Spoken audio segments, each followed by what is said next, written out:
이룰 수 있을 것입니다.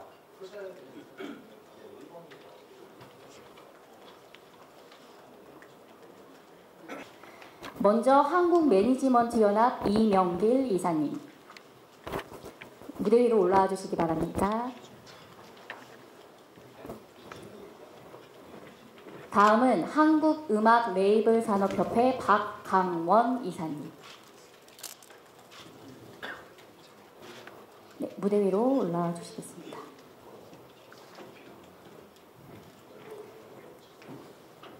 한국음악콘텐츠협회 김창환 회장님.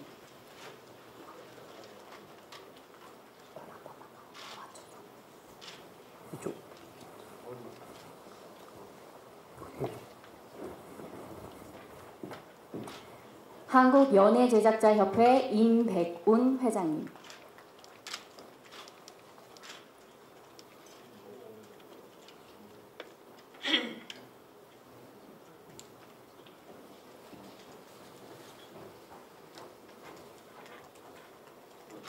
한국음반산업협회 최경식 회장님.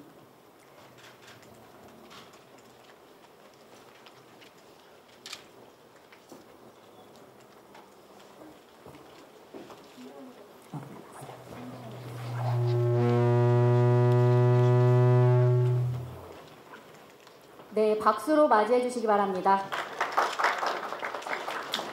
네, 최강욱 총장님 고호 진행 부탁드립니다. 예, 선창하겠습니다. 위기의 PPT 좀 꺼주세요. PPT 좀 꺼주세요. 예, PPT 좀 꺼주실 수 있나요?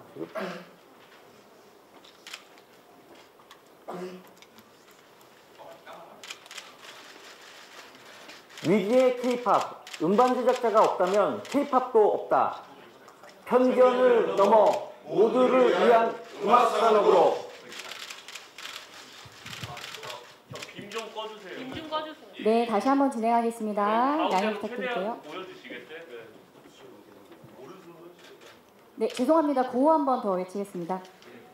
위기의 K-팝, 음반 제작자가 없다면 K-팝도 없다. 편견을 넘어 모두를 위한 음악 산업으로.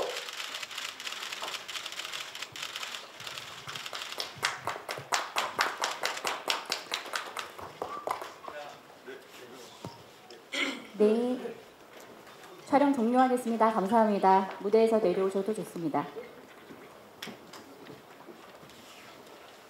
다음으로 대표 발제를 맡아주실 한국음악콘텐츠협회 최강호 사무총장님을 모시겠습니다.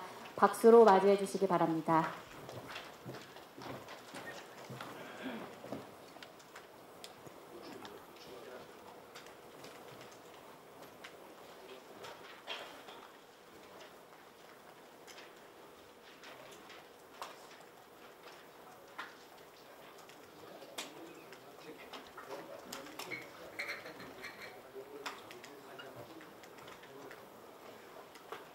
안녕하세요.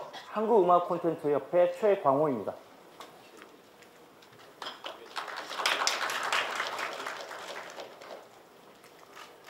오늘은 많은 사람들이 알고 있었지만 미처 몰랐던 이야기를 해보고 싶습니다. 대중음악 산업을 이끌었던 연예기획사 또는 음반 제작자 얘기를 해보겠습니다. 그리고 기획사가 생각하는 대중음악 산업의 지속 가능한 발전 방안에 대해서도 말씀드리도록 하겠습니다. 주제, 약속을 지켜주세요. 우리 산업의 수많은 이해 당사자들을 움직이고 또 연결하는 가장 중요한 요소는 바로 약속일 것입니다. 산업 내 약속이 지켜지도록 우리가 노력한다면 우리 산업은 지속 가능한 발전을 이룰 수 있을 것입니다. 자, 그럼 지금부터 우리 산업 내 약속의 가치는 도대체 무엇이고 그 가치를 지켜내기 위한 행동 강령을 여러분께 제언드리고 싶습니다. 이른바 3ACT 코드, 세 가지 ECT 행동 강령입니다. 첫 번째, 커넥트, 서로를 연결. 두 번째, 리스펙트, 서로를 존중과 배려. 세 번째, 프로텍트, 서로를 보호입니다. 그리고 이 세 가지 행동 강령에 대해서 지금부터 설명하도록 하겠습니다. 첫 번째, 커넥트, 연결입니다. 대한민국 대중음악 산업의 가장 근간은 바로 기획사와 가수가 맺은 전속계약입니다. 전속계약이란 기획사와 가수가 서로의 발에 매듭을 묶고 함께 뛰기로 약속한 2인 삼각 경기와도 같습니다. 기획사와 가수는 고용인, 피고용인의 관계가 아닙니다. 기획사라는 법인 사업자와 가수라는 개인 사업자가 함께 하는 동업관계. 성공의 기쁨도, 성장의 속도도, 실패와 난관도 같이 해야 하는 그런 관계들. 이 관계의 시작을 통해 비로소 대중음악 비즈니스는 시작이 되는 겁니다. 그러게 이 양자간을 연결하는 전속계약이라는 것은 대중음악 산업의 핵심 근간이며 전부라고 제가 좀 과장되게 말씀드려 볼 수 있을 것 같습니다. 하지만 지금 우리 산업 내에 이런 전속계약의 매듭이 위협받고 있습니다.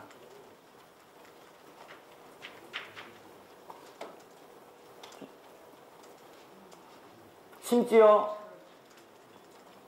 기획사에서 좀 밑으로 좀 내려주세요. 가수에게 그 매듭을 풀어도 된다고 이간질하는 부도덕한 타 기획사들, 그리고 기획사에 고용된 음악 프로듀서들, 그리고 그 뒤에 숨은 거대 자본들, 심지어는 가수가 기획사를 탈퇴하는 것이 더 좋은 일이라고 외치는 팬덤들과 기획사 규제 일변도의 국회 및 정부 정책들, 이 모든 것이 어우러져 음악산업계의 산파 역할을 하는 기획사의 입지는 더욱더 좁아지고 있습니다. 이제 이런 템퍼링 또는 전속계약 위반 관련된 이슈는 우리가 알고 있는 몇몇 사건 정도가 아니라 메이저 기획사부터 인디 기획사까지 전염병처럼 확산되고 있습니다. 저희 협회에 접수된 어느 한 영세 기획사의 민원을 살펴보면 어느 무명 가수가 방송 프로그램을 통해 인지도가 있게 되자 타 기획사가 금전적 보상이나 기회를 가지고 가수 흔들기를 시도하고 있고, 소속사를 더욱더 힘들게 하는 것은 해당 팬클럽이 소속사의 역량을 문제 삼아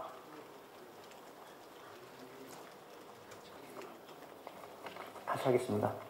자, 저희 협회는 접수된 어느 영세 기획사의 민원을 살펴보면 어느 무명 가수가 방송 프로그램을 통해 인지도가 있게 되자 타 기획사의 금전적 보상이나 기회를 가지고 가수 흔들기를 시도하고 있고, 소속사를 더 힘들게 하는 건 해당 팬클럽이 소속사의 역량을 문제 삼아 가수에게 현 소속사를 이탈하게 오히려 강요하거나 타 기획사로 이정하는 것을 소속사에게 끊임없이 요구하고 있는 사실입니다. 내 가수가 더 좋은 미래를 위해 전도 유명한 타 기획사 이적이 당연하다고 말하는 팬클럽. 가수에 대한 팬들의 선의가 기획사에 대한 악의로 돌아오고 있습니다. 이러한 상황들이 전속계약이란 산업계의 가장 중요한 약속을 파기하고 있습니다. 기획사와 소속 임직원들은 더 이상 갑의 위치가 아닙니다. 무명 가수 시절 과중한 관리 책임과 수많은 규제를 방어해 나가야 하며, 막상 소속 가수가 흥행에 성공하면 계약 해지를 당할까봐 노심초사하는 산업 내 분위기가 증가되고 있습니다. 2009년 당자연 사건 이후 연예인 보호 위주의 표준전속 계약서가 제정된 지 벌써 16년이라는 세월이 지났고, 2010년 후반 이후 대한민국 음악산업은 글로벌 흥행에 성공하면서 전혀 새로운 산업으로 발전하고 있습니다. 이제 시대에 부합하는 표준전속 계약 개정을 통해 지속 발전 가능한 산업으로의 도약을 진지하게 고민해야 할 때입니다. 두 번째, 리스펙트, 배려와 존중입니다. 지금 보시고 있는 화면은 어느 신생기획사의 임직원 평균 연봉입니다. 연봉 5천만 원을 받은 기획사 매니저가 수십억 수입의 인기 가수에게 했다는 그 말 무시해.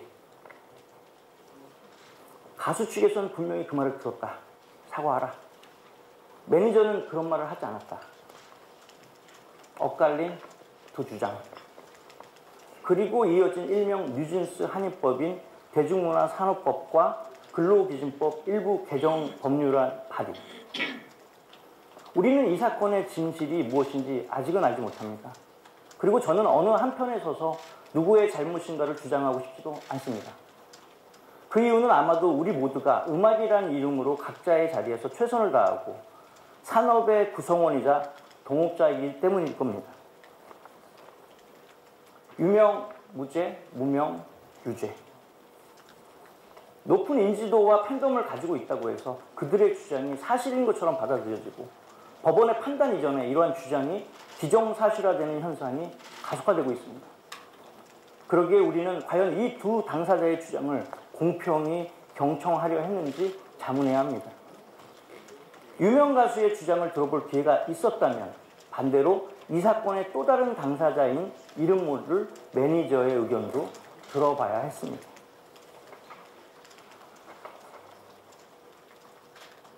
이뿐만 아니라 최근에는 일부 팬덤을 중심으로 해서 기획사 직원의 해고와 징계를 요구하는 시위가 더욱 강해지고 있습니다.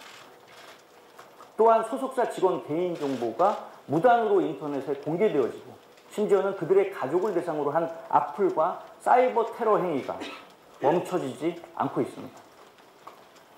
기획사의 임직원의 인권은 누가 지켜줄 수 있을까요? 가수의 직장 내 괴롭힘에 대해서 살펴본다면 가수와 대립하고 있다는 이유만으로 일부 극성 팬들에게 무차별적인 폭언과 인신공격을 감내해야 하는 기획사 직원들의 고충도 같이 살펴봐야 된다고 생각합니다. 가수가 예고 없이 떠난 기획사엔 실직과 미래에 대한 걱정이 현실이 되어버리는 수많은 직원들이 있음에도 우리 사회는 잊지 말아야 합니다. 그리고 이 산업에서 누가 진정한 사회적 약자인지, 우린 그런 사회적 약자를 위해 경청할 준비가 되었는지 뒤돌아봐야 할 시간입니다. 배려와 존중은 산업 내 공정히 배분되어야 하는 것은 우리 대중음악 산업이 지속 가능해질 수 있는 지름길일 겁니다. 세 번째, 프로텍트, 산업보호입니다. 저는 오늘 누차 말씀드렸다시피 이 자리에서 누가 옳고 누가 그르고 이런 걸 따지려고 이 자리에 쓴 거 아닙니다. 산업보호는 분쟁과 갈등의 해결책이 있느냐입니다. 사실 분쟁과 갈등은 어느 산업에서도 일어날 수 있습니다. 그것은 매우 자연스러운 일입니다. 분쟁과 갈등 속에서 산업을 보호할 수 있는 유일한 방법은 약속을 지키는 일이며 그것은 다름 아닌 법과 규정을 준수하는 것입니다. 국회와 정부는 산업 내 형평성 있는 제도 제정에 힘써주시고 분쟁 시에는 우리가 사전에 약속한 제도에 입각한 사법부의 판단 과정을 인내해야 합니다. 그 누구도 법의 판단 이전에 계약 파기를 확정할 수 없으며 법원의 준엄한 판단 이후에는 그 결과가 어찌 되었던 우리 모두가 인정해야 할 것입니다. 이것이 바로 우리 산업을 보호하는 유일한 길, 분쟁과 갈등 속에서 우리 산업을 구할 수 있는 길입니다. 또한 산업 관련해서 국회 및 정부의 정책 수립 시 객관적인 데이터와 사실관계를 기반으로 올바른 정책 결정이 이루어지길 희망합니다. 오래된 편견들로 인한 지난 수십 년간 대한민국 대중음악을 책임졌던 2200여 개의 음반 제작사의 부정적 이미지는 더욱 심화됐던 것이 사실입니다. 그간 기획사들이 국회 입법이나 정부 정책 마련에 있어서 그렇게 제한적인 의견 수렴의 기회를 얻었으며 미디어에 노출된 단편된 사실관계와 사건 등으로 산업 전체를 바라보는 성급한 일반화로 기획사에게 국한된 과중한 규제책만 남발되고 있었습니다. 오히려 이제 역으로 기울어진 운동장이 되어버린 대중음악 산업. 더 이상 기획사 위기를 좌시하면 대중음악의 산업의 붕괴에 직면하게 될 것입니다. 2200여 개 음반 제작사의 피땀 어린 노력이 대한민국 산업 여군으로 인정받을 수 있도록 모든 분들께 격려와 지지를 부탁드리겠습니다. 마지막으로 오늘 행사의 주제를 말씀드리면서 저희 발제를 마칠까 합니다. 대한민국 대중음악의 지속 가능한 발전을 위해 약속을 지켜주세요.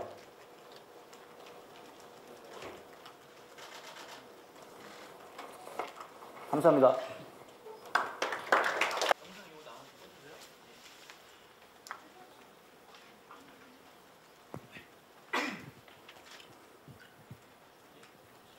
네, 시작하겠습니다.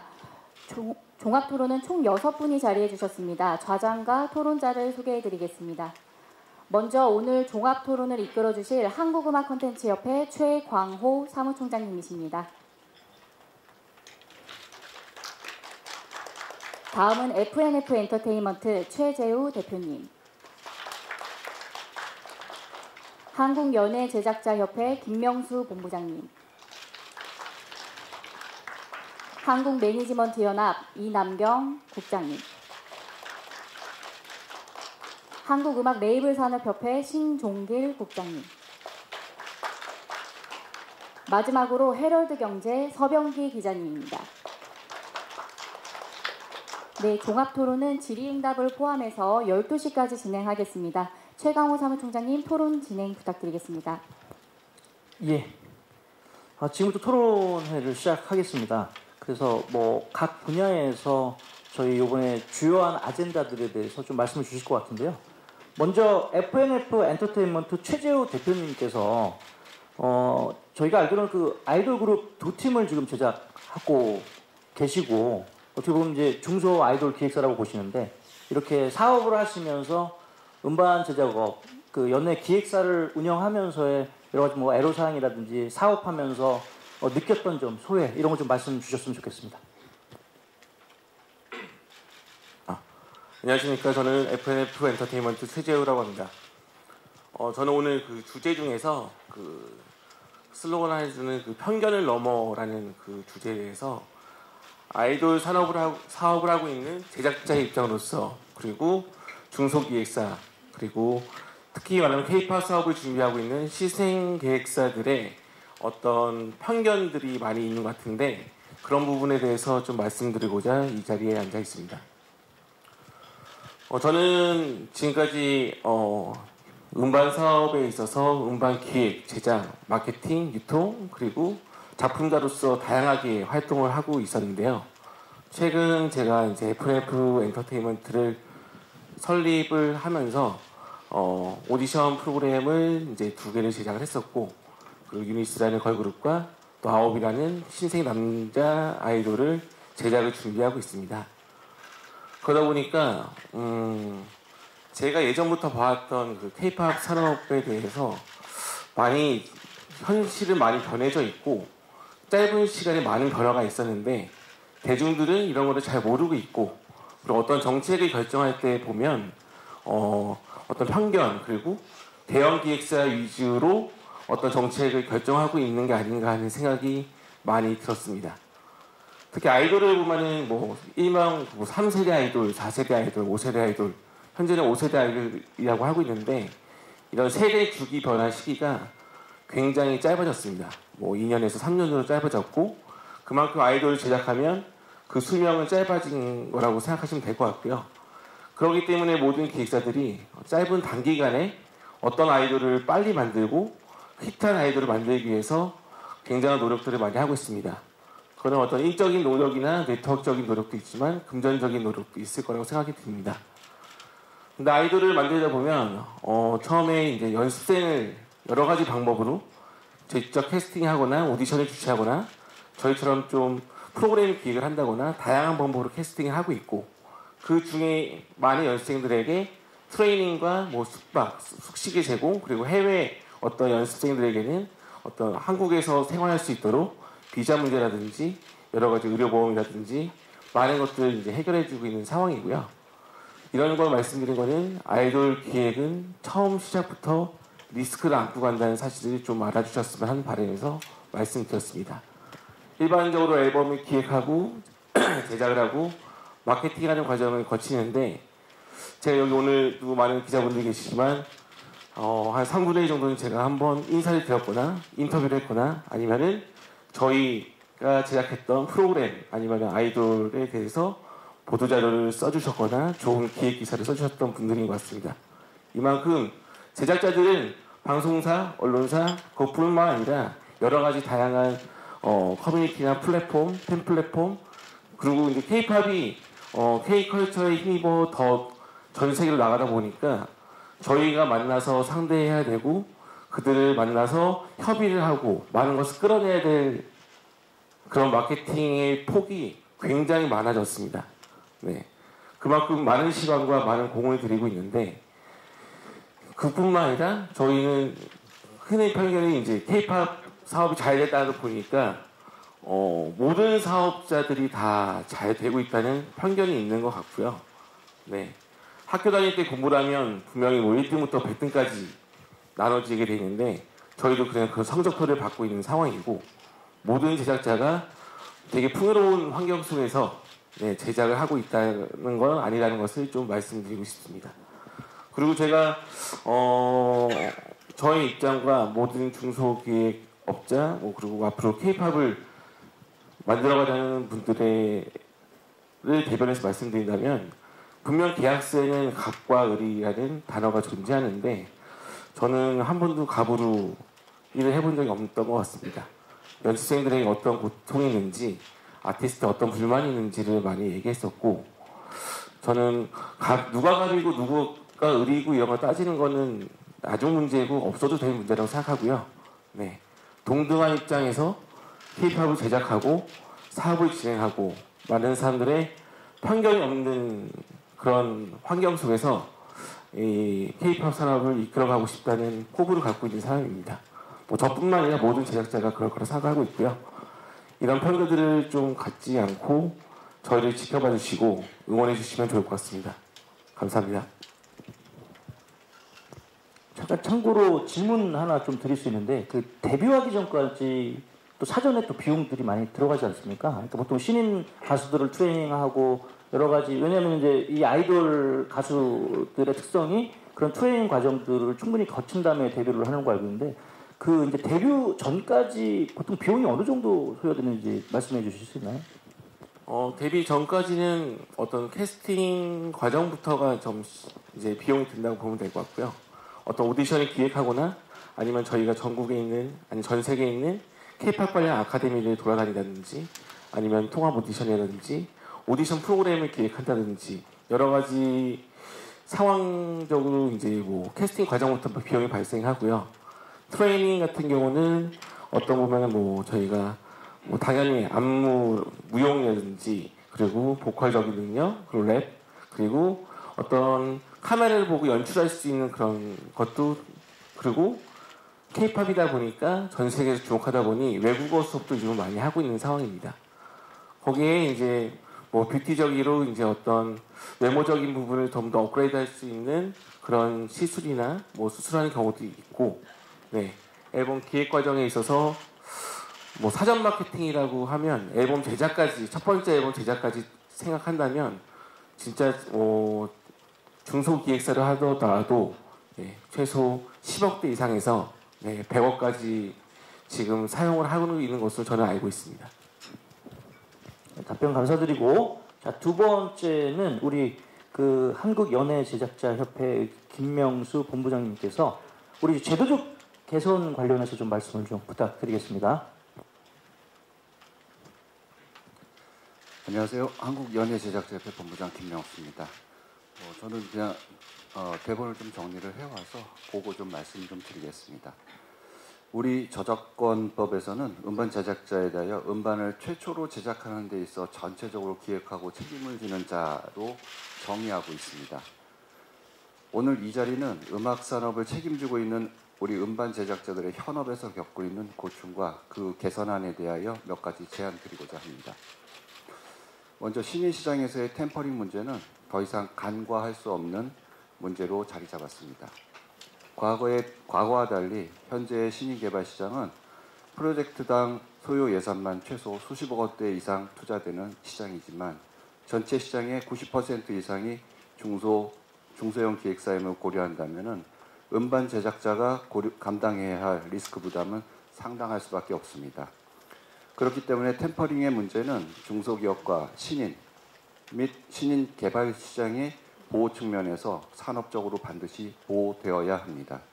따라서 상법에서 정하는 경업금지 의무와 경업금지 기간, 예컨대 템퍼링 이슈로 인해 관계가 파탄의 지경에 이르더라도 전속계약 기간의 잔여기간 동안 경업하는 것을 금지하게 함으로써 전속계약 기간 내에 템퍼링 시도가 무의미하게 만드는 등 대중문화산업 실정에 맞는 명시적인 법률적 근거가 마련되어야 할 필요가 있습니다.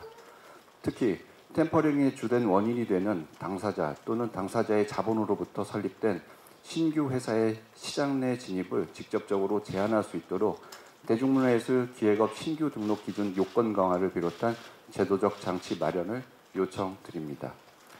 이와 함께 대중문화예술 기획업 신규 창업자에 대한 진입 장벽을 낮추기 위한 취지로 개정된 현행 40시간 온라인 교육 과정은 당초 2년 이상의 현업 종사 경력을 단 40시간 온라인 교육만으로 실질적인 효과를 기대하기 어렵습니다. 따라서 대중문화예술 기획업자를 위한 최소 3개월 이상의 전문교육 이수 과정을 거쳐 관련법 및 제도에 관한 별도의 자격 검정을 신설하는 방안을 제안드립니다.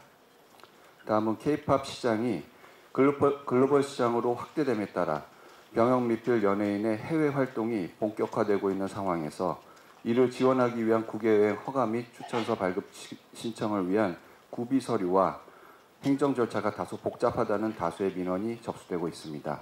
이에 구비 서류 및 서식의 통일과 이원화된 행정 절차를 예컨대 민원24의 행정 통합 시스템과 같이 간소화된 신속한 처리를 요청드리며 특히 병역법 훈련 개정을 통해 현재 시행되고 있는 28세 이상 연예인에 대한 입영 연기 제도가 산업적으로 실효성 있게 작용할 수 있도록 문체부와 병무청의 세심한 배려를 요청드립니다.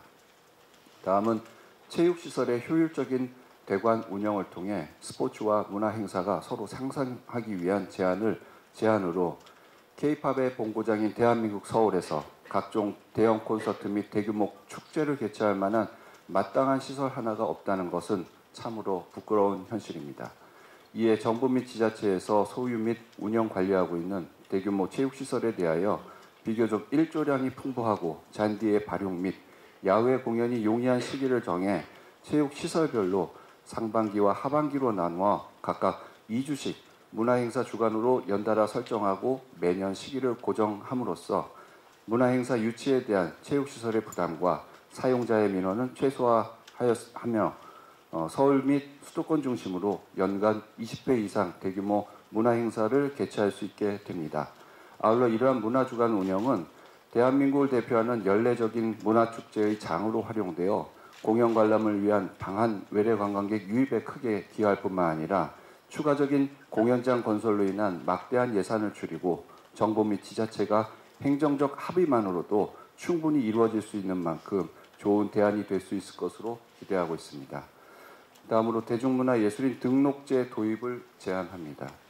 2013년 대중문화예술산업발전법 제정으로 현재 시행되고 있는 대중문화예술 기획업 등록 제도가 산업적으로 긍정적이고 올바르게 정착됨에 따라 추가적으로 대중문화예술인 등록제를 시행하여 대중문화예술인들에 대한 체계적인 정책 개발과 지원, 제도 개선을 통해 직업의 안정성을 확보하고 나아가 대중문화예술인에 의한 선한 영향력 확대 및 사회적 무리 축소, 대중문화예술인과 기획사 상호 간 분쟁 축소 등 산업의 투명성과 공정성 확보에 기여할 것을 기대합니다.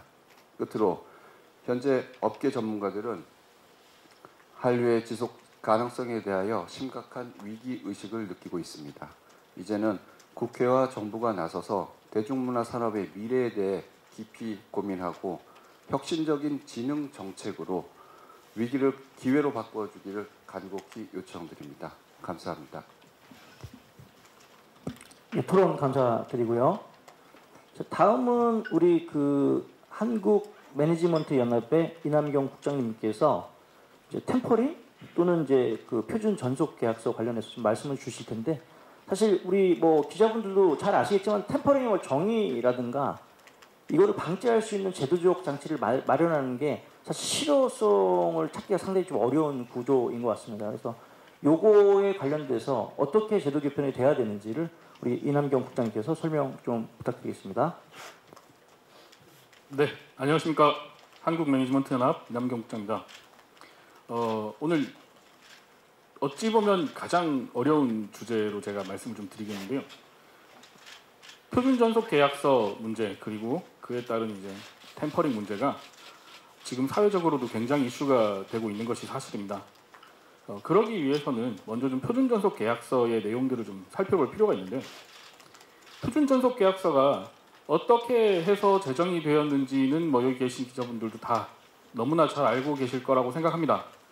문제는 이제 표준전속계약서가 제정이 된 지 여러분도 아시겠지만 이미 벌써 10년도 훨씬 넘게 시간이 지났음에도 불구하고, 그래서 사회적 환경이라든가 어떤 업무의 환경 같은 것들이 굉장히 많이 바뀌었음에도 불구하고 이 표준전속계약서가 가지고 있는 기본적인 인식은 전혀 바뀌지 않은 상태로 계속 유지되고 있다는 것이 가장 큰 문제라고 할 수가 있겠습니다. 사실 이 표준전속계약서는 뒤에 화면을 띄울 수 없으니까 제가 말씀드리겠습니다. 표준전속계약서는 양자 간의 신의성실의 원칙으로 인해 지켜지는 계약서입니다. 물론 다른 계약서들도 마찬가지겠지만요. 그렇기 때문에 서로 신뢰를, 이 계약서를 지킬 것이라는 신뢰 안에서 계약이 이루어지고, 그리고 이 계약을 통해서 모든 발생하는 파생되는 계약들이 진행이 되게 되는데요. 좀 보셔야 될 내용들이 있습니다. 표준전속계약서가 과연 얼마나 결속력이 있느냐 하는 겁니다.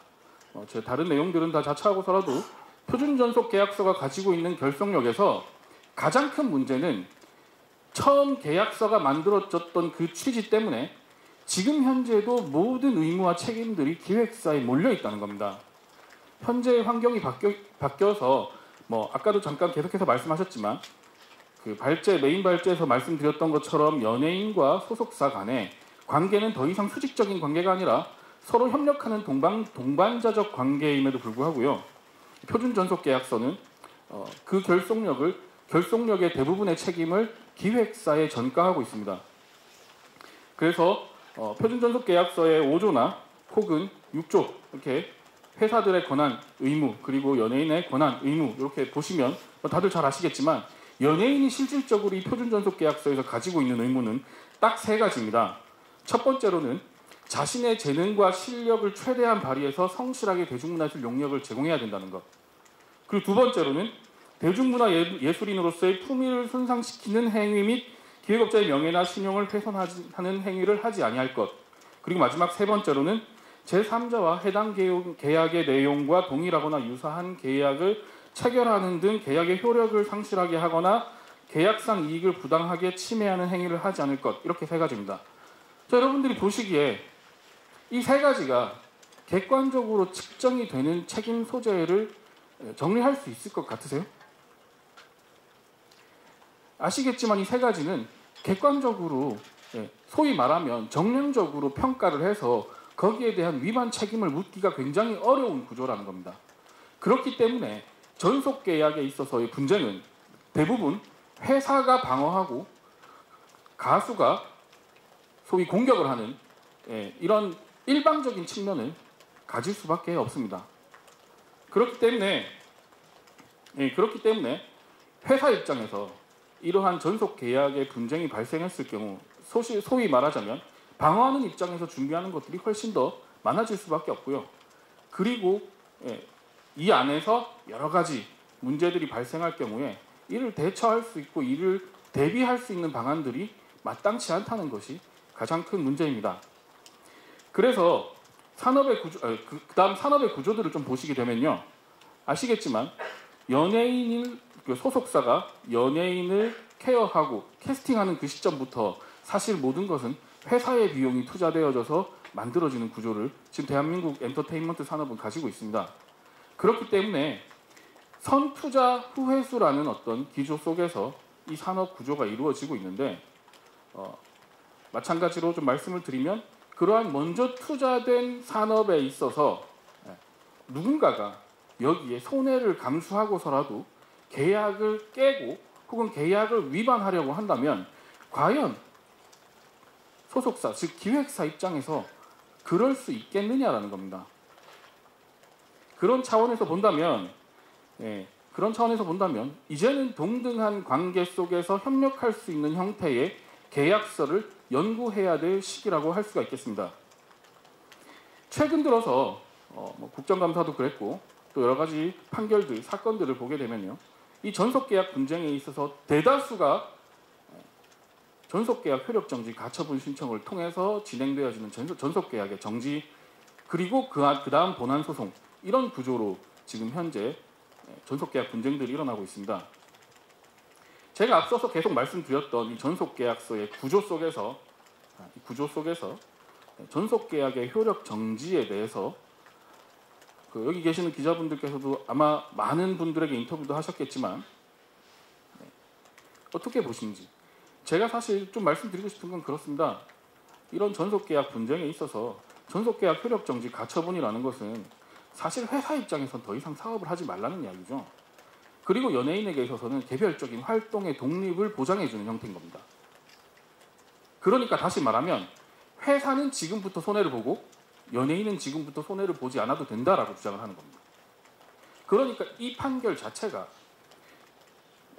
신뢰관계의 파탄으로 나오면 안 되는 판단인 거죠. 회사가 손해를 보는 판단이 된다면 반대로 연예인에게도 동일하게 손해를 보는 판단이 양쪽에게 다 동일하게 적용이 되어져야 되는 것이고, 그러지 않기 위해서 서로 협력할 수 있게끔 재판부에서는 이것을 이끌어줘야 되는 게 사실은 우리나라 사법부가 진행을 해야 되는 일입니다. 그렇기 때문에 사실 이 전속계약 분쟁에 있어서 가장 먼저 고려돼야 될 것은 전속계약 효력정지 가처분이 아니고요, 우리 이제 흔히 다들 잘 아시겠지만 이혼 소송을 진행하면 사주간의 조정기간을 거친다던가 이런 여러 가지 조정기간을 거치지 않습니까? 그렇기 때문에 조정기간을 거칠 수 있는 이 엔터테인먼트 산업의 특성을 고려한 조정기간을 거칠 수 있도록 만들어주는 것, 그리고 그 토양을 만들어주는 것이 사실은 더 중요한 일이라고 할 수가 있겠습니다. 그래서 전속계약 효력 정지 가처분에 대해서는 좀 보수적으로 판단을 해주시고, 우리나라 재판부는 지금 대한민국의 콘텐츠진흥원의 분쟁조정위원회도 있고요, 여러 가지 조정기관들이 많이 존재하고 있습니다. 그럼에도 불구하고 이 조정기관을 거치도록 한다기보다는 그저 그냥 재판에 몰입되는 경우가 많은데요, 전속계약 분쟁에 있어서 조정기관들을 반드시 거칠 수 있도록, 그리고 특히나 콘텐츠에 전문화된 특화된 기관을 통해서 조정할 수 있게끔 좀 이렇게 판단해 주시는 것이 매우 중요하다고 생각됩니다. 더불어서 여기에 조금 덧붙여서 이제 템퍼링이라고 불리는 소위 빼가기 문제를 좀 말씀드리려고 합니다. 여러분들도 잘 아시겠지만 사실 소속사가 예전과 같이 연예인에 대해서 일거수일투족을 관리할 수 있는 시는 이미 지나갔습니다. 다시 말하면 연예인 입장에서도 여러 가지 개인적인 그리고 사회적인 접촉이 가능하다는 이야기입니다. 여기에 대해서는 사실 저희도 누구라고 판단할 수 없지만 내부 관계자일 수도 있고요, 외부 투자자일 수도 있고, 그리고 어떤 분들이 될지는 저희도 잘 모르겠습니다. 하지만 지금 현행 전속계약서 내에서는 이러한 상황에서 전속계약서를 회피할 수 있는 방안들이 아까도 말씀드렸던 것처럼 너무나도 많습니다. 전속계약의 유지를 위해서 노력해야 되는 것이 대부분 의무자인 소위 기획사에 집중되어 있기 때문입니다. 특히나 최소의 투자 비용이 들어간 회사의 경우에는 정확하게 수익이 발생할 때까지는 계약을 어떻게든 유지를 해야 하는 입장입니다. 그럼에도 불구하고 연예인들은 사실 언제든지 계약을 털고 나갈 수 있는, 손쉽게 빠져나갈 수 있는 구조라고 좀 할 수 있겠습니다. 그래서 이런 경우에 이런 차원에 있어서 전속계약 위반 문제로 다투게 되면 회사가 매우 불리할 수밖에 없는 구조인 것입니다. 그래서 최근에 벌어지고 있는 여러 가지 사태에서 전속계약서를 단순히 해지를 주장하고 나간다던가 하는 이런 작금의 사태는 사실 굉장히 위험한 문제라고 할 수 있습니다. 전속계약의 신뢰도 자체를 흐트러뜨리는 행위이기 때문입니다. 그렇기 때문에 일방적인 전속계약 해지, 선언, 그에 따른 독자적 활동, 사실 이런 것들은 매우 위험합니다. 그것은 언제든지 전속계약의 효력을 갈아엎을 수 있다는 걸 뜻하고요. 그렇기 때문에 이러한 문제에 대해서는 아까도 외인 발제에서 말씀하셨지만 법의 테두리 안에서 시시비비를 가려야 할 필요가 있습니다. 이런 상황에서 좀 저희가 좀 당부를 드리고 싶은 거는 사실 여기 계시는 업계 관계자분들 마찬가지겠지만 정치권과 사법부에 좀 제발 당부의 말씀을 좀 드리고 싶습니다. 대중문화예술 산업은 아까도 말씀드렸다시피 누구 혼자가 만들어가는 산업 자체가 아닙니다. 그렇기 때문에 이러한 양자 간의 어떤 다툼이 발생할 수 있는 여지가 되는 제도를 계속해서 만들어내는 걸 좀 자제를 해주시고 산업의 진흥을 위한 제도가 좀 더 필요한 시기라고 생각됩니다. 그리고 아까도 말씀드렸던 것처럼 제발 전속계약 효력 정지에 대한 어떤 가처분 신청에 대해서도 좀 보수적으로 좀 접근해 주셨으면 좋겠습니다. 그리고 계속해서 법이 그리고 계약서가 누더기처럼 하나하나 규제 일변도로 늘어나고 있는 이런 상황들에 대해서 좀 제발 그런 편견들을 거두어 주시고 건전한 발전을 위해서 좀 아예 전면적으로 업계에 전문화된 연구를 통해서 올바른 제도들이 새롭게 통합되어져서 만들어지기를 바라는 마음으로 말씀을 드리겠습니다. 그 밖의 내용들도 되게 구체적인 내용들이 좀 많이 있긴 한데요. 그러한 부분들은 차차 하고서라도 그 연예인과 기획사가 다 같이 어우러져서 서로 시너지를 낼 수 있도록 최대한 서로 상호 이익을 도모할 수 있도록 그게 전속계약서의 본 목적인 것처럼 서로 화합해서 잘 진행할 수 있도록 사회 각층에서 좀 협조해 주시기를 부탁드립니다.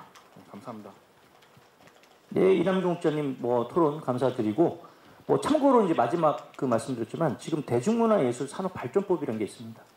그 안에 이제 개정안들을 이전에 했던 것을 우리 기자님께서 들춰보시면 알겠지만 거의 다가 어떤 사건이 생긴 계기로 개정이 됐고 그리고 그 개정된 내용들은 거의 다 그 우리가 얘기했던 음반 제작자, 기획업자들을 규제하는 법안이에요.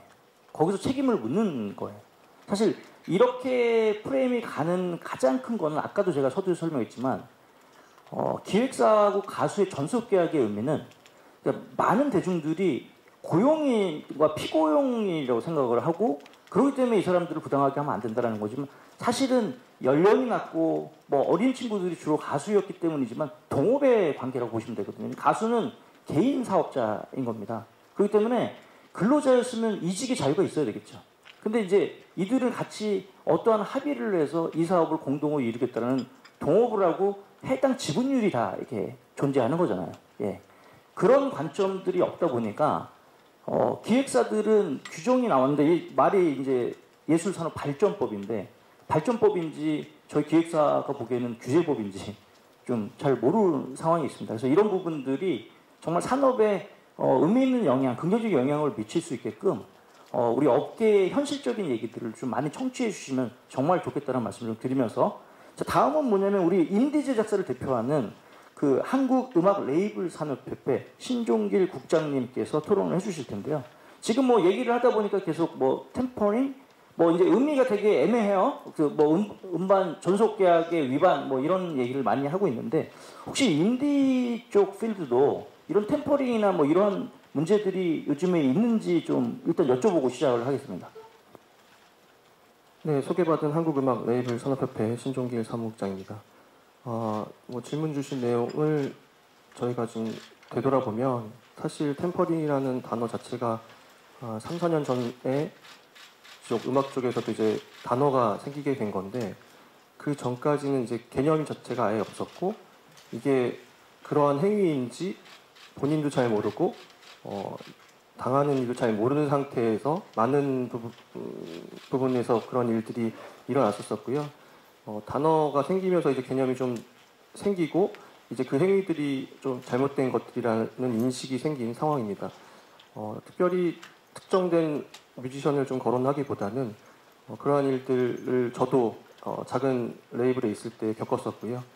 그러한 행위들 자체가 사실은 이제 좀 어떤 제도적으로나 정책적으로 좀 정리가 좀 돼야 되는 상황이라고 생각합니다.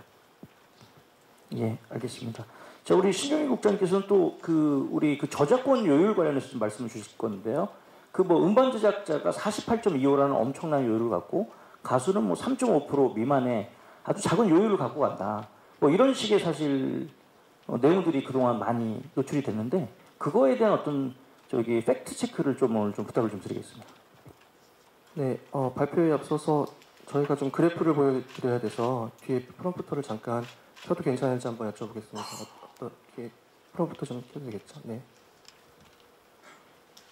네, 시작하겠습니다. 대중이 하나의 음악을 듣기 위해서 음악은 창작, 제작, 유통, 판매의 과정을 거칩니다.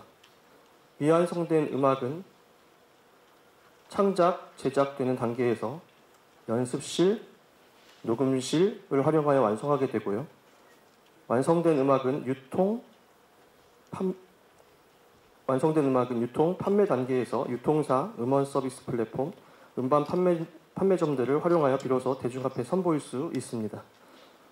음악의 창 제작과 유통, 판매 사이에서는 음악을 출시하기 위한 매니지먼트가 필요하며 음악의 저작권과 저작 인접권을 관리하는 단체들과 관계를 맺게 되고 음악의 소비 촉진을 위해 공연이나 방송, 영상 등을 활용하게 됩니다. 이렇듯 음악은 대중에게 선보이기까지 다양한 직군들과 관계를 맺게 되는데 이를 음악산업의 가치사슬이라고 합니다.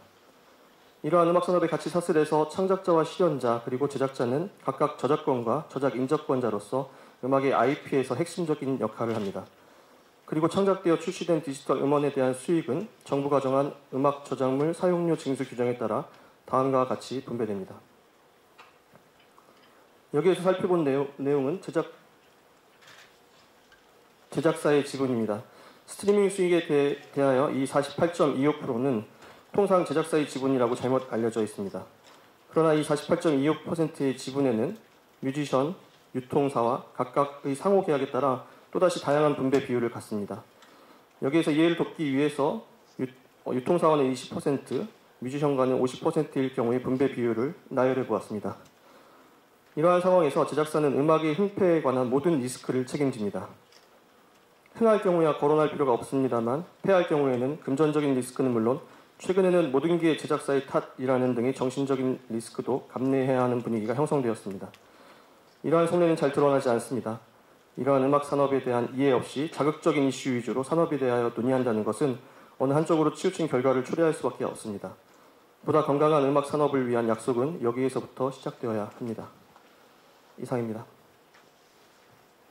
예, 앞에 짧게 말씀 주셨는데 결국은 48.25라는 거를 음반 제작사에서 받아서 사실 전속 계약에 의거해서 인세 정산을 하잖아요. 근데 이제 표현되는 건 이제 음반 제작자가 48.25, 그러니까 고문 제주가 부리고 돈은 누가 가져간다 이런 식의 평가들의 인식이 있는 겁니다. 근데 이제 또 하나는 뭐냐면 여기 들어가는 저작권료, 그다음 실현권료, 세션이나 코러스, 작사 작곡에 들어가는 곡비나 세션비나 기타 안무가들의 의뢰했을 때 안무비라든지 이런 비용들을 사전에 다 지출을 하는 거예요. 그래서 아시겠지만 그 작사 작곡가, 안무가, 실현자 이런 분들은 마이너스가 없는 거예요. 처음에 용역비 형식으로 일단 돈을 받고 그럼 나중에 저작권 수요도 가져가는 거죠. 오직 제작자와 전속 계약을 맺은 가수만이 그 BEP가 도달한 이후에 수익을 가져갈 수 있는 구조라는 거죠. 근데 이거를 단편적으로 그 요율의 숫자만 보고 그동안의 시장이 음반 제작자를 평가해왔다. 그래서 그게 대중의 인식 가운데에서 예전에 표현됐던 노예계약이라든지 7년 동안 일했는데 인세가 0원이라든지 이런 말씀으로 이미지가 계속되면서 여러 가지 좀 억울한 상황이 있었다는 얘기를 우리 신종엽 부장님 해주신 것 같습니다. 네, 토론 감사드리고요. 마지막 우리 헤럴드 경제 서병기 기자님께서 말씀을 좀 주시도록 하겠습니다. 네, 오늘 사실 연예인과 제작자 사이에 일어나는 분쟁에 관련된 여러 가지 문제점을 다루고 있는데요. 템퍼링이나 전속 계약이나 그다음에 제작자 요율에 대해서 조금 전에 신 국장님 말씀하신 그런 것들이 다 이렇게 연관이 되어 있거든요. 근데 제가 지금 무슨 말씀부터 드리고 싶냐면요.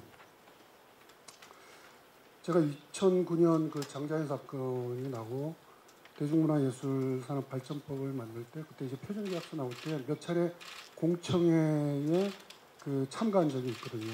황승흠 교수하고 몇몇 하는데 그때 이제 마련하고 몇 차례 개정이 됐지만 사실 그 가장 중요한 그 규정이 계약 위반에 관련된 거거든요. 계약을 어떻게 하면 위반하는 거고 그다음에 그래서 신뢰관계가 양측이 깨지느냐 이게 이제 가장 큰 문제잖아요. 근데 이게 그 아주 구체적인 방식으로 기술이 돼 있지 않기 때문에 양자가 그러니까 가수와 제작자 사이에서 어떤 그 조금 전에 말씀한 이남경 국장이 말씀한 전속계약 효력 정지 가처분 신청이 남발될 수밖에 없는 그런 구조를 가지고 있다. 저는 이렇게 생각하거든요.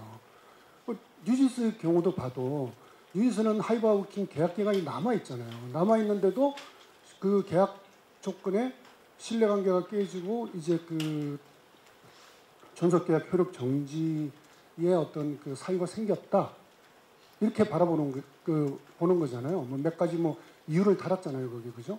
근데 그것을 바라보는 그 관점이 양측이 너무나 다르고 모호하고 그렇기 때문에 그것을 법정으로 이제 가져가고 이제 본안 소송까지 가야 되거든요. 본안 소송은 아직 제법 남아 있어요. 그러면 이제 그 기간 동안에 뉴진스가 뭐 뉴진스는 워낙 유명하기 때문에 뭐 당장에 뭐 인기가 떨어지지 않겠지만 다른 그룹들은 그 기간 동안에 인기가 팍팍 떨어져가지고 매출이 거의 뭐 제로 지점으로 도달할 수도 있는 상황이거든요. 그렇게 되면 제작자는 물론이고 가수한테도 굉장한 마이너스가 될 거라고 생각하고 그래서 이게 동반자 관계고 윈윈하는 관계라는 말이 그런 측면에서 나온 거라고 생각하고요.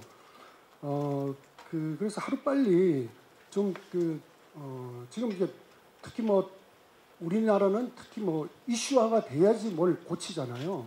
그러니까 처음에 장자연 때 노예 계약, 그 다음에 그 성범죄 이런 그 성인지 감수성에 관련된 그런 것들을 조문에 넣었는데 그 다음에는 뭐 이제 청소년 미성년자들의 노동 뭐 이런 거에 대해서 굉장히 세분화해가지고 규정을 만들었어요. 근데 이제 그런 것들이 현장에서 어떻게 사용되고 어떻게 적용되고 있고 그것이 어떻게 문제점이 뭔지에 대한 파악은 좀 덜 돼 있는 것 같아요. 보니까 예를 들어서 제작자 입장에서는요 그룹에 미성년자 하나 껴 있으면요 운영하기 굉장히 힘들어져요. 사실은요. 뭐 시간에 제약을 받게 되고 방송도 오디션도 그렇잖아요. 어린이가 하나 나오면은 그 11시에 뭐 넘어가면은 그 등신대를 갖다 뭐 거기 있으면 안 되잖아요.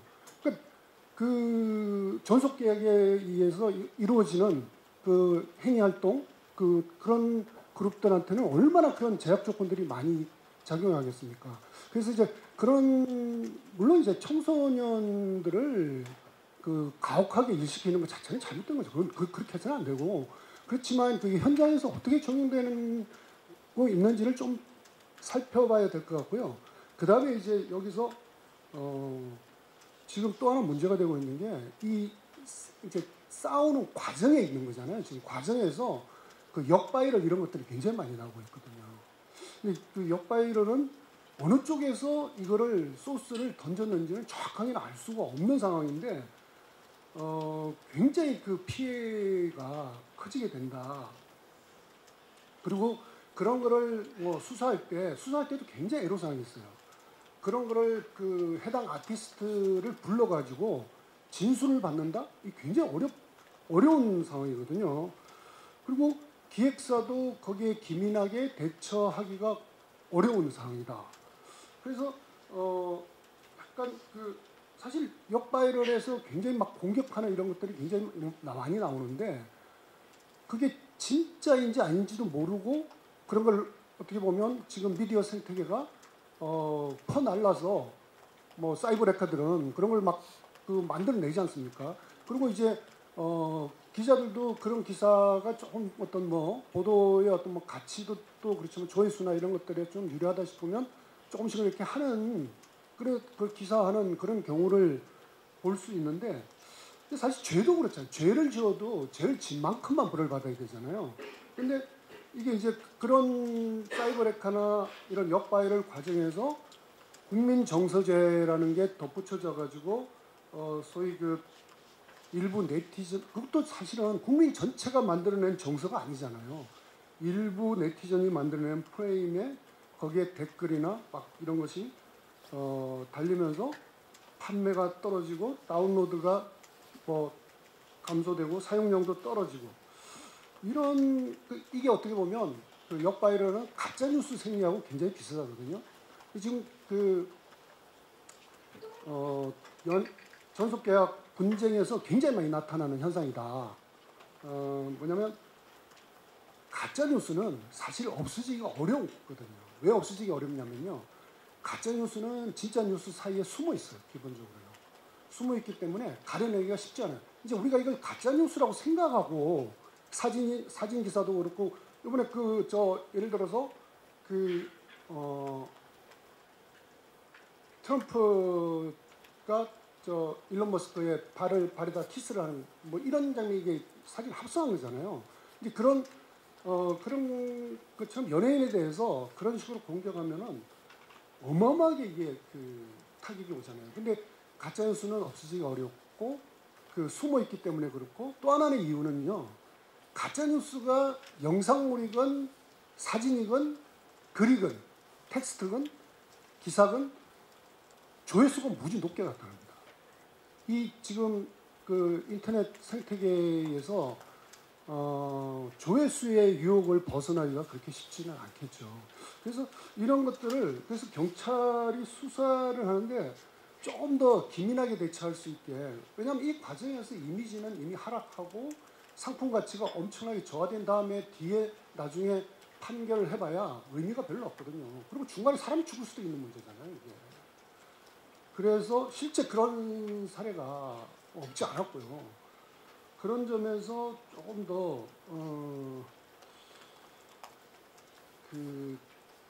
우리가 같은 교통사고를 다뤄도 어린이들한테 학교 앞에는 굉장히 가중처벌을 하고 엄격하게 다루듯이 이것도 사실은 그냥 일반화해서 다룰 수 있는 그런 사안은 아닌 것 같거든요.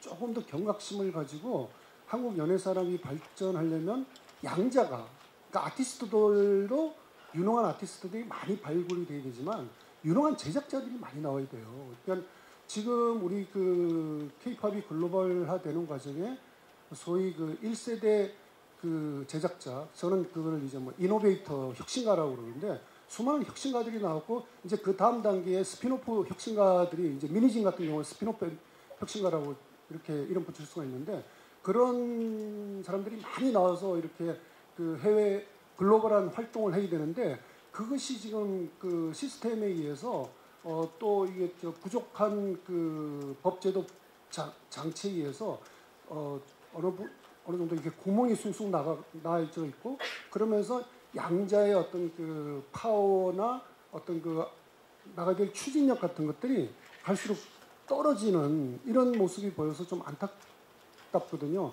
그런 부분에 대해서 언론인이신 여러분 기자님들도 조금 더 이런 경각심을 가지고 보도해 주시면 고맙겠습니다. 감사합니다. 예, 서병규 기자님까지 우리 토론 준비한 건 다 마쳤고요. 자, 이제 시간이 얼마 남지 않았지만 우리 기자님들 Q&A 시간 지금부터 진행해 보도록 하겠습니다. 질문사항 있으면 지금 질문 받도록 하겠습니다. 답변을 원하시는 대상을 호명하시고 질문 주시면 더 좋겠습니다. 예, 연합뉴스. 예. 예. 안녕하세요. 연합뉴스TV 서영석입니다. 오늘 행사 제목에 대해서 물음이 있어가지고 질문드리는데요. 음반 제작자가 없다면 K-팝도 없다 이렇게 하셨는데 이번 사태 굴러가는 거 보는 입장에서 미니진 전 어도어 대표 같은 경우는 음반 제작자가 맞나요? 아닌가요? 음반 제작자가 만약에 맞다면 뉴진스 멤버들이 주장하는 거랑 저 문장이 다르게 해석할 수가 있을 것 같아서 어떻게 생각하시는지 궁금하고요. 그 다음에 아까 전속 계약 분쟁 과정에서 가처분 등을 거치면서 제작자는 손해가 바로 발생되고 아티스트는 그때부터 좀 자유스럽게 활동할 수 있는 면 때문에 형평성을 좀 지적을 하셨던 것 같아요. 맞나요? 그 부분에 있어서 그러면 아티스트에서도 형평성 때문에 손해를 줘야 한다면 어떤 식의 제재가 있어야 한다고 생각하시는지 예를 들어주셨으면 좋겠습니다. 일단 첫 번째 질문 제가 답변하고 두 번째 질문은 우리 이남경 국장님께서 하시는 걸로 하고요. 그 음반 제작자가 없다면 K-팝이 없다. 이건 사실 상징적인 선언적인 의미고요. 그렇게 세분화돼서 민희진 씨가 음반 제작자냐 아니냐 이런 식의 구분을 두고 얘기하는 건 아니고 최초에 가수를 양성해서 매니지먼트를 하겠다라고 PM 역할을 하면서 이 사업을 스타트하는 사람들이 음반 제작자잖아요. 그래서 이들이 사업을 원활하게 할 수 있는 환경을 만들지 않다면 결국 가수든 안무가든 작사 작곡든 그 누구든 시작할 수 없기 때문에 그런 의미로 저희가 캐치프레이즈를 정해 본 거라고 생각하시면 될 것 같습니다. 네, 다음에 대한 내용에 대해서 좀 답변을 드리면 기본적으로 전속계약, 효력정지, 가처분 신청이 발생할 경우에 회사 입장에서는 이제 지금까지 투자했던 컨텐츠가 사라지게 되는 거잖아요. 그런데 이제 그것이 인용되면 이제 가수 입장에서는 이제 단독으로 활동할 수 있는 기회가 생기는 겁니다. 그러다 보니까 이 전속계약, 효력정지, 가처분 신청 자체가 소위 회사에게 무조건 불리할 수밖에 없는 구조라는 거고요. 이것들을 어떻게 하면 해결할 수 있느냐라고 한다면 전속계약, 효력정지가 되는 부분에 대해서는 법원의 판단에 의해서 이루어질 수 있다고 보더라도 회사가 이 연예인을 통해서 더 이상 수익을 발생시킬 수 없는 상태라면 연예인에게는 왜 독자적인 활동이 보장이 되느냐는 겁니다. 전속계약은 일단 정지된다 하더라도 연예인들도 마찬가지로 그러면 활동에 제약이 걸려야죠. 그래야 서로에게 피해가 발생하는 거니 그것들을 회피하기 위한 노력이라도 할 수 있을 거 아닙니까? 그런 문제들을 봤을 때 특히나 또 최근들의 추세들을 보면요. 전속계약, 효력정지, 가처분이 발생하면 그 즉시 다른 기획사로 이적을 하는 경우들이 너무나 많습니다. 그러니까 최소한 안전장치로 그래 독자적인 활동까지도 좋습니다. 그런데 그렇다고 한다면 전속계약, 효력정지, 가처분에 의한 본안소송이 들어가기 전까진 다른 어느 소속사에도 속할 수는 없게끔 하던가 혹은 속했을 경우에 그걸 속이고 속했을 경우에 거기에 대한 피해 발생 혹은 이후에 발생하는 여러 가지 피해에 대해서 구상권이라도 제대로 청구할 수 있는 어떤 근거들이 제대로 마련되어져 있어야 그 부분에 대해서는 회사의 손해를 최소한이라도 줄일 수 있을 것 같고요. 그리고 서로에게 동등한 제재가 될 것 같습니다. 다음 또 질문 좀 받아보겠습니다. 네, YTN스타 곽현수 기자입니다. 5분 중에 아무래도 대답을 해주시면 될 것 같고요. 그러니까 지금 템퍼링에 관련된 부분들이 지금 주가 되고 있지만 저는 소속사 임직원들 관련돼서 그러니까 팬덤에서 자기가 좋아하는 가수들의 소속사 이적을 부추긴다거나 또 그리고 가수와 대립하고 있다는 이유만으로 사이버 테러가 발생하고 있다거나 이 부분에 좀 주목을 해서 질문을 드리고 싶은데 그래서 구체적인 사례가 좀 소개됐으면 좋겠고요. 그리고 이것과 관련돼서 또 임직원들이 피해를 받기 때문에 케어되어야 되는 부분도 있을 것이고 그 팬덤에 대한 제재도 좀 뒤따라야 될 것 같은데 그거에 대한 구체적인 방안이 좀 있으신지 좀 궁금합니다. 제가 답변을 좀 드리도록 하겠습니다. 그러니까 오늘 이제 그 말씀을 조금 굉장히 사실 많은 고민을 통해서 답변을 드렸거든요. 왜냐하면 이 얘기를 할까 말까에 대한 얘기를 드리고 분명한 건 우리가 알고 있는 팬덤은 K-팝 문화에서 빠질 수 없는 존재이고 사실 K-팝 산업이 이렇게 발전하기까지 사실 팬덤이 없었으면 불가능하다고 봐집니다. 그래서 이러한 사례는 전체적인 팬덤을 지칭하는 것이 아니라 일부 팬덤들이 이제 이러한 행위를 한다고 저희는 보고 있습니다. 다만 오늘 이 말씀을 드렸던 거는 이제 사실 팬덤들의 얘기가 이제 너무나도 이제 강력하게 들리다 보니까 그 반대급부를 우리가 많이 쳐다보지 못하는 경향이 좀 있는 거예요.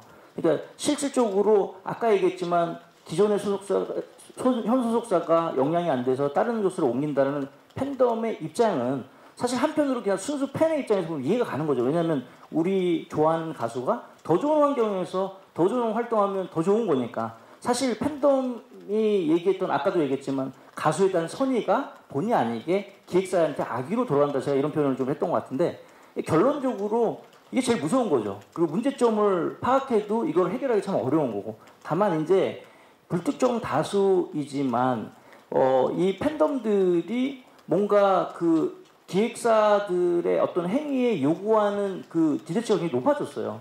근데 이제 제가 이제 말씀드리고 싶은 건 여기서 일하는 임직원들은 하나의 직장이잖아요. 그러니까 여기서 일을 하고 급여를 받고 집에 가서 가정을 하기 위해서 이 일을 하는 거 아닙니까? 근데 이제 그 일을 하면서 공과가는 존재를 하겠죠. 근데 이제 공과가의 평가를 넘어서는 예를 들어서 우리가 알 수 없는 특정 팬덤들, 모르는 어떤 불특정 다수한테 여러 가지 사이버 테러를 받는다고 하면 사실 업무를 보면서 그 공포감이 엄청나고 사실 실질적으로 여러한 이런 문제에 빠지기 싫어서 진술을 거부한다든가 기타 이런 문제에 대해서 얘기하고 싶지 않다. 또 개별적으로 신상 정보에 어택이 들어오는 거니까 이거는 회사에서 뭐 지원해 줄 수도 없는 거예요. 본인이 급여소득자인데 이거를 뭐 변호사를 고용해가지고 대응한다? 이 자체가 사실 현실적으로 좀 불가능한 상황이라서 굉장히 지금 임직원들은 어렵다. 다만 이제 뭐 임직원들이 잘하고 있는데 억울하다 이 의미는 아니고 일을 하다 보면 뭐 잘 못하는 경우 있죠. 근데 이제 이러한 대중들의 비난들을 이제 받는 시대가 왔다. 그리고 이제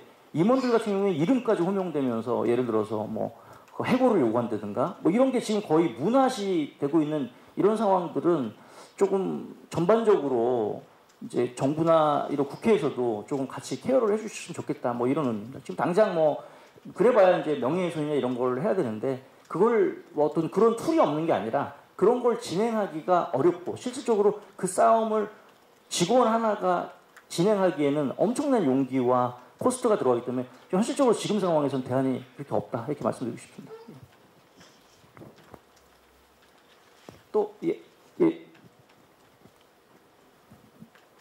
네, 안녕하세요. 일간스포츠 박세영 기자입니다.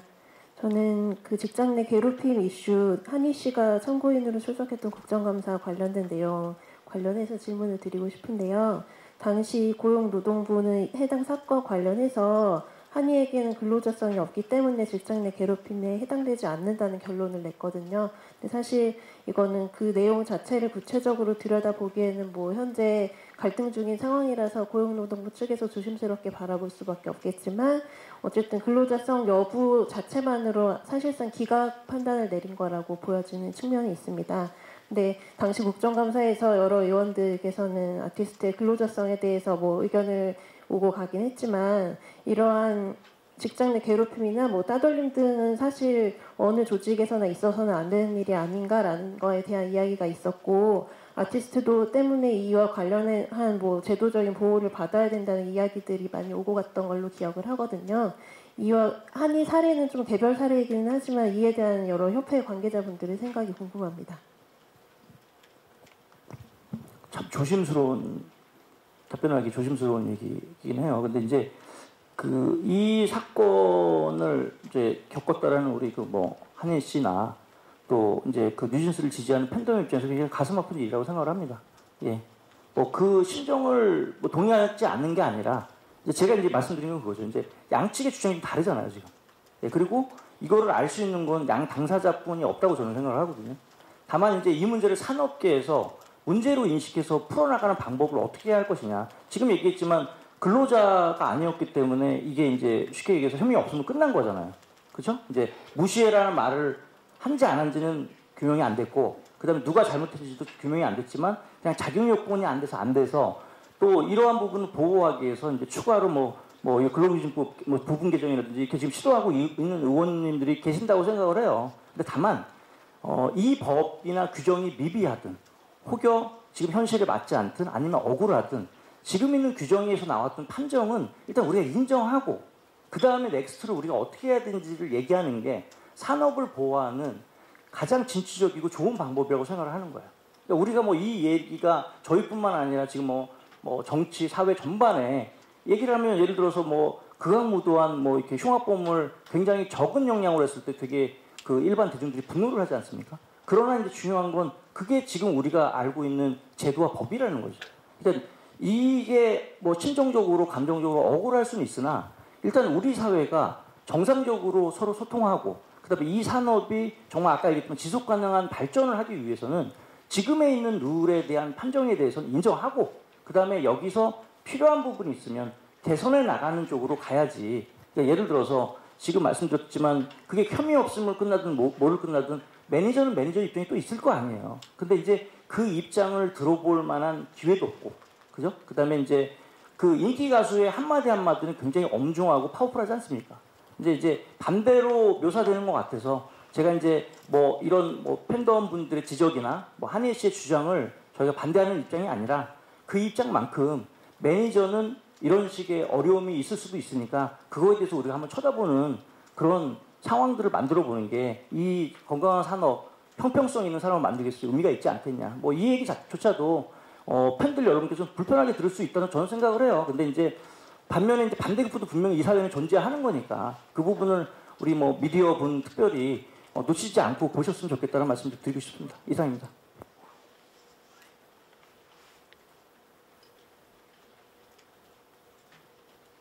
질문, 추가 질문 있으실까요? 아, 예.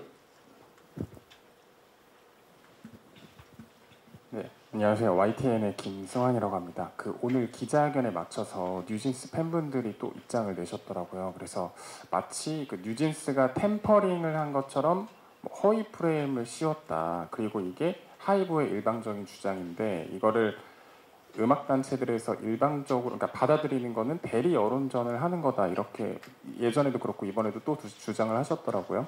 여기에 대해서 좀 입장이 어떤지 궁금하고 템퍼링이라는 문제가 구체적으로 근거를 찾기가 되게 힘든 그런 문제고 의혹으로 남아있는데 이런 부분에 대해서 팬들이 지적하는 거에 대해서는 어떻게 생각하시는지 궁금합니다. 일단 저희는 산업 전체를 얘기하는 주체들이고 그 안에 이제 지금 말씀하시는 뭐 뉴진스라든지 하이브나 어도어가 다 포함되어 있는 얘기죠. 근데 저희는 그들이 다 포함되어 있는 전체적인 얘기를 해야 되는 주체라고 생각을 해요. 그래서 그 성명문이 나왔는데 그 뭐 내용은 제가 잘 모르겠지만 중요한 건 저희가 어떤 내용을 발표할지 사실 이 기자회견이 끝났어야 알아 하는 건데 그 전에 성명문이 나왔기 때문에 저는 뭐 오해를 하실 수 있다고 생각을 해요. 근데 이제 내용을 들어보시면 아시겠지만 저희가 뭐 뉴진스나 하이브 어도의 그 입장에 대해서 협회가 얘기한 것도 적절치가 않고 저희는 원리 원칙을 얘기한 거죠. 그러니까 이제 이런 부분들을 법과 어떤 규정에 준수해서 우리가 좀 뭐 다소 뭐 어떤 팬분들이 보시면 너무나도 억울하고 힘들고 뭐 이런 게 있으실 수 있죠. 근데 뭐 왜냐하면 이제 그 부분은 감정적인 영역인 거잖아요. 그리고 팬덤이라는 것은 비즈니스가 아니고 사랑으로 뭉쳐진 어떻게 보면 객관적 주관적으로 봤을 때 극단의 주관에 있는 어떤 커뮤니티에서 입장을 내신 거기 때문에 저는 이제 그런 의견이 나올 만큼의 제가 이제 팬분들한테 불편한 어떤 행동을 했다면 뭐 송구하다는 말씀 좀 드리고요. 근데 사실은 그런 의도도 아니었고 우리 내용 전반에 봤을 때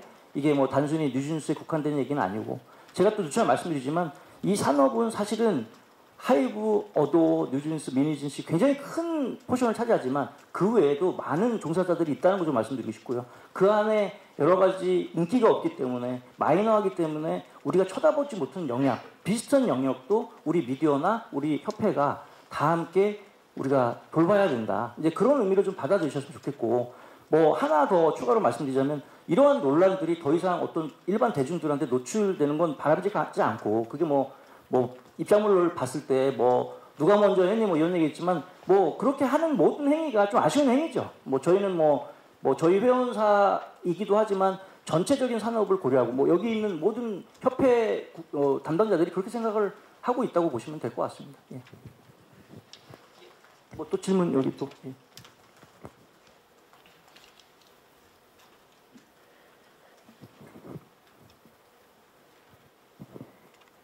예, 안녕하세요. 한경테나시아 이민경 기자라고 합니다. 이 말씀을 하시는 도중에 이제 최근 들어서라고 하시면서 템퍼링 문제 이슈가 굉장히 인디씬까지 영향을 미치고 있다. 굉장히 많이 일어나고 있다라고 문제를 제기를 하셨는데 이 최근이라는 기준이 언젠지가 좀 궁금하더라고요. 그러니까 예를 들어 이제 이 문제가 좀 되게 표면 사회적으로 올라오게 된 계기는 사실 어떻게 보면 뉴진스의 일이기는 하니까 근데 그 이전부터 계속해서 벌어져 왔던 일이었던 건지 아니면은 뭐 그러니까 벌어져 왔는데 이제 와서 이제 부각된 건지 아니면은 뭐 그걸 계기로 뭔가 좀 더 이슈가 더 많이 일어났다든지 아니면 오디션 프로그램으로 인해서 뭐 이렇게 됐다든지 이런 게 있는지 궁금합니다. 최근이라는 모호한 단어를 써서 죄송하고요. 예. 뭐 일단은 저는 뉴진스 사태 이전에 그 50-50라는 사건이 있었고 사실 그 이전에는 뭐 이런 논란이 있었을 때 항상 기획사들이 비난을 받았죠. 근데 이제 그 전환점에 그게 아니라 기획사가 되게 어려운 상황일 수 있다는 그런 인식 전환이 됐던 포인트는 50-50라고 저는 생각을 하고 있어요. 예. 이제 뭐 그 전에도 이런 뭐 일종의 탈취 시도 이런 게 있고 또 이 연예 매니지먼트 이런 연예 기획사의 사업의 본질이라는 건 결국은 기획사랑 가수가 동업을 하는데 그걸로 만든 하나의 최종 아웃풋이라는 건 가수라는 사람한테 다 가 있는 거잖아요. 그죠? 그러니까 지금 아시겠지만 기자회견 해가지고 뭐 이래서 정산이 안 된다 뭐가 이런 기자회견을 봤지만 음반 제작자가 여기 나와가지고 우리 가수가 이래서 싫고요 뭐 이런 기자회견 들어보신 적 있어요? 없으시잖아요. 그죠? 근데 왜냐하면 기획사가 봤을 때는 이 프로덕이 우리인데 가수가 보면 마음이 변하면 저인 거예요. 나인 거예요. 그러니까 내가 나가서 나는 할 수가 있는데 이렇게 되는 거죠. 그러니까 이제 가부를 계속 얘기하는데 현실을 보시면 되지 않습니까? 나가는 가수는 뭐라도 할 수 있는데 여기에 남아있는 임직원들은 그냥 가만히 있어야 된다는 그런 차원들이 있기 때문에 오늘 좀 말씀드렸습니다. 예. 아까 템플링이요. 제가 파악하고 있는 거는 2000년 초반 이럴 때도 있었거든요. 근데 그게 이제 가수한테도 있었고 배우한테도 있었어요. 그러니까 이제 그 신인을 멋있게 이렇게 잘 발굴한 아주 소형 매니저가 그 계약 기간 내에 다른 어떤 돈 있는 매니저에 의해서 이렇게 해서 글로 가는 뭐 주식도 받고 막 이렇게 그런 사례들은 2000년 초에도 있었고요. 그리고 그 인디씬에서 그 전부터 있었다는 거는 그 인디씬 같은 경우는 템플링이 굉장히 구조가 단순하잖아요. 그러니까 사람이 몇 명 없잖아요. 그러니까 템플링을 하는 사람, 그 다음에 그 대상자 이런 게 이렇게 단순 구도이기 때문에 어떻게 보면 좀 더 쉽게 이루어질 수 있고, 그리고 그 사람이 이제 갖고 올 사람이 이쪽하고 이제 법적으로 문제를 해결하고 끝내야 된다면 소송 비용도 다 부담을 하거든요. 근데 지금은 이런 그 뉴진스 같은 사례는 이제 그 어떤 갈등 양상이 이제 팬덤하고도 같이 붙어 있기 때문에 그 팬덤이 또 여러분도 잘 아시다시피 지금 팬덤은 과거에 어떤 그냥 일방적으로 좋아하는 그런 팬덤이 아니라 팬덤 자체가 기획자예요. 마케터들이에요. 전략가들이에요. 굉장한 그 기획력이 좋습니다. 그게 이제 국민 프로듀서 오디션 그런 시대를 거치면서 연예인 팬덤들이 약간 좀 그런 현상을 보여요. 그렇다면은 직접 그 임원들이 그 하이브의 임원들이 했던 뭐 이런 거의 정책에 대해서 이건 문제가 있다 이런 걸 제기하기가 굉장히 좋거든요. 그랬을 때 이제 그런 거를 슬기롭게 해결해야 된다는 거죠. 무조건 그거를 뭐 이거는 계약 위반이다 이렇게 그 첫 단계에서 가기보다는 아까 그 이낙연 국장이 이혼할 때도 숙려 기간에 4주 있다가 봐야 되는 뭐 보듯이 그런 그러니까 밖으로 나오지 않는 상태에서 내부적으로 그거를 조정하는 그런 기구나 어떤 그거는 굉장히 좀 괜찮은 것 같은데요. 그러니까 이제 팬덤이 그런 기획력을 보여주고 자기가 좋아하는 그룹에 대해서 막 좋은 생각을 하는 거 그게 굉장히 좋은 거죠. 그냥 막 좋아만 하는 빠순이의 어떤 형태를 훨씬 더 발전한 거잖아요. 그거 자체는 좋은데 이제 그렇다 보니까 회사 그 제작사의 어떤 임원과 이런 충돌 지점이 있어서 그것이 이제 싸움의 양상으로 변해서 막 공격과 막 이런 걸 할 때 어떤 그 결국 테러도 막 그런 받게 되는 이거는 사실은 그 누구도 원치 않는 방향이 아닌가. 그래서 조금 더 슬기롭게 양측이 좀 문제를 해결하는 그런 방안을 찾아야 될 것 같습니다. 예. 마지막으로 한 질문만 더 받아볼까요? 예.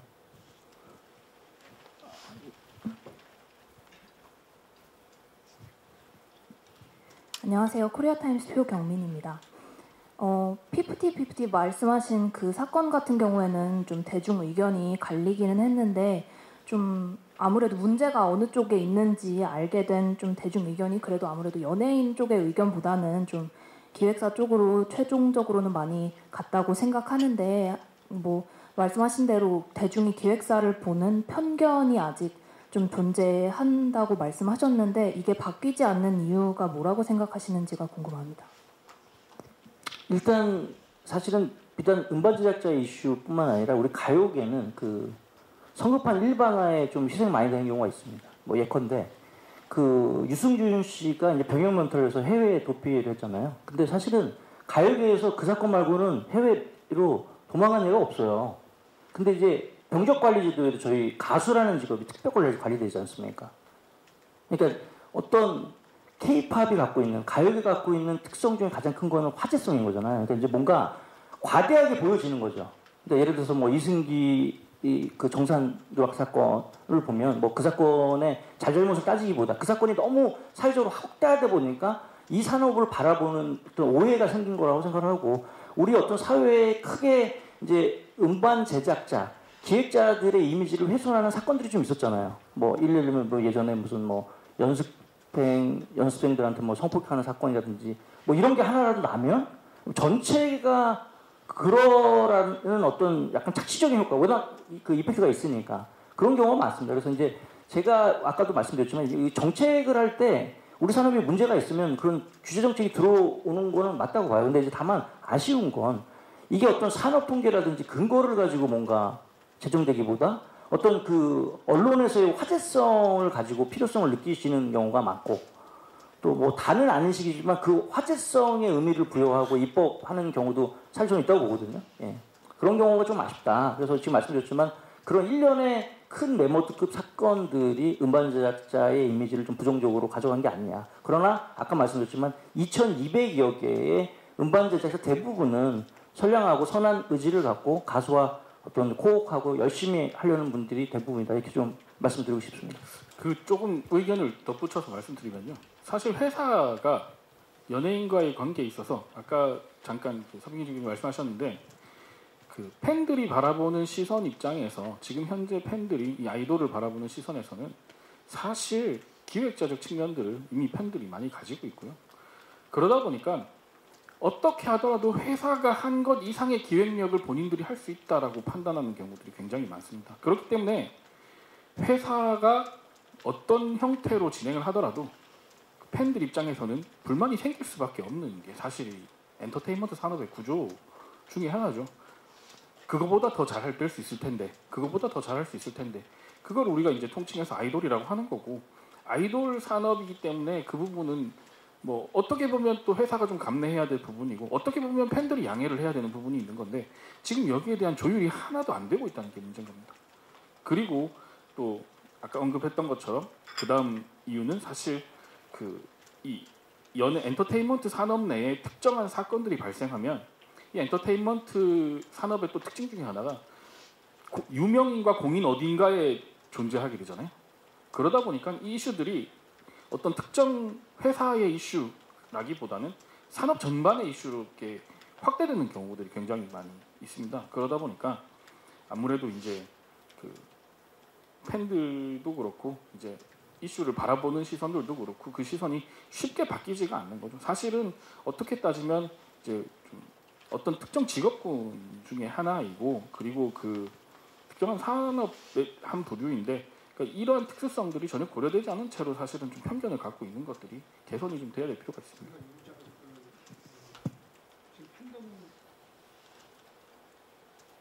팬덤들이 옛날 같지가 않아요. 그러면 이제 그 특히 거대 기획사 제작사들은 팬덤의 어떤 그 정말 기획자의 사실 팬덤에서도 음반을 만들어낼 수 있거든요. 그 정도로 이제는 그 두뇌들이 많아요. 거기 브레인들이. 그럼 그런 거를 어느 정도 이제 받아들여주는 그런, 그러니까 상업적인 것만 흡수한다 게 아니라 좀 받아들여주는 그런 역할도 필요한 것 같거든요. 제가 이게 우리나라가 왜 이런 이제 이게 산업화되면서 분쟁이 자꾸 일어나느냐, 저는 이렇게 보거든요. 제가 그때 2009년 그때 경험에 의하면은 이 7년 계약도요, 어디를 참고하냐면 미국 쪽을 참고한 거예요. 미국의 캘리포니아 노동법에 7년보다 덜한 것도 있고 더한 것도 있었어요. 그 사례, 근데 사실은 그쪽하고 우리하고는 좀 맞지 않는 부분이 있는데 뭐 일본의 뭐 월급제까지 다 조사를 했는데 그 우리 제작자들은요 왜 그렇게 아티스트에 집착을 해야 되냐면요 자기가 돈을 투자를 하든지 아니면 남의 돈을 가지고 투자를 받든지 간에 여기에 몰빵하는 구조거든요. 근데 미국은 그런 구조가 아니에요. 미국은 에이전시 피만 받는 형태이기 때문에 같이 죽어도 같이 죽고 같이 살자는 이런 그 구조가 전혀 아니라는 거죠. 그래서 우리가 이 계약 관계를 더 잘해놔야 될 필요성이 미국보다 있는 거예요. 근데 그런 것들을 모호하게 둔 규정들이 있다는 것이 점점 이제 문제로 드러나고 있고 앞으로도 뉴진스 이후에도 지금 전속계약 효력 정지 가처분은 계속 아마 나올 것 같은 그런 저는 예상이 들거든요. 불길한 조짐이들. 그래서 그런 거를 이제 막기 위한 어떻게 보면 제작자의 입장을 이해해달라는 것은 그런 이야기를 하기 위한 자리이기도 한 것 같거든요. 제가 볼 때. 그래서 제가 얼마 전에 이수만 씨한테 들은 얘기인데